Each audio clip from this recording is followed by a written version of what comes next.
Welcome back to Recap It. Today we are going to recap 2002 thriller crime movie titled Panic Room. Meg and Sarah hide in a panic room in their house when intruders break in. Unfortunately for them, the intruders want something that is hidden inside the room and will stop at nothing to claim it. A diabetic daughter and her divorced mother are trapped in a small room. Outside the room, death awaits. Let's see how they fare in this situation. But before we begin, please consider subscribing to this channel. Now without wasting any further time, let's begin, shall we? Meg Altman and her 11-year-old daughter, Sarah, move into a 4-story brownstone on New York City's Upper West Side after recently divorcing. A panic room was installed by the previous owner, a reclusive millionaire, to protect the occupants from intruders. The room is reinforced on all sides with concrete and steel, with a thick steel door. A comprehensive security system with multiple surveillance cameras and a public address system is also in place. 3 men break into the house on Meg and Sarah's first night there: the previous owner's grandson, an employee of the home's security company, and a thug Junior has recruited. Junior does not want to share bearer bonds with his extended family when his grandfather's estate is settled in probate, so they plan to steal them from a floor safe inside the panic room by the previous owners.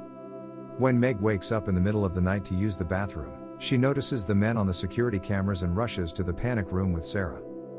The men use propane gas to force them out of the room's air vents.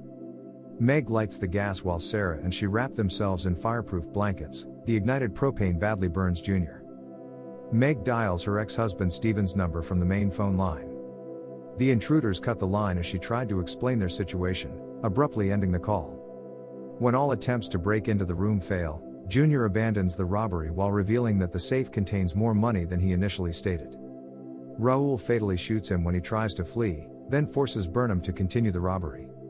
When Steven arrives, he is immediately kidnapped and held captive. Raoul severely beats him and records it on the security camera, which Meg sees. Because her glucagon syringes are in her bedroom, Sarah, a diabetic, has a seizure.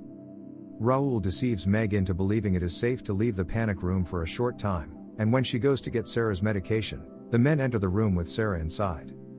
Meg throws the medkit in just as Burnham shuts the door, crushing Raoul's hand in the process. She begs the men to give Sarah her medicine, which Burnham agrees to do. Following up on Steven's earlier 911 call and neighbor complaints, 2 police officers arrive at the house. To keep Sarah safe, Meg persuades the officers that everything is fine and they depart.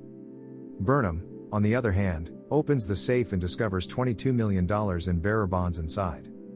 As the men prepare to flee with Sarah as a hostage, Meg leads them into an ambush, knocking Raoul over a banister and into a stairwell with a sledgehammer.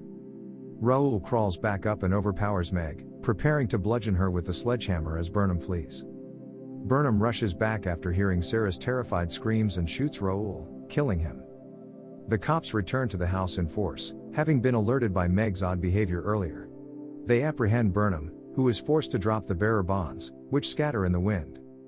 Meg and Sarah, having recovered from their ordeal, look in the newspaper for a new, smaller home a few days later. And this is where the movie comes to an end. I hope you enjoyed it. As always, until next time.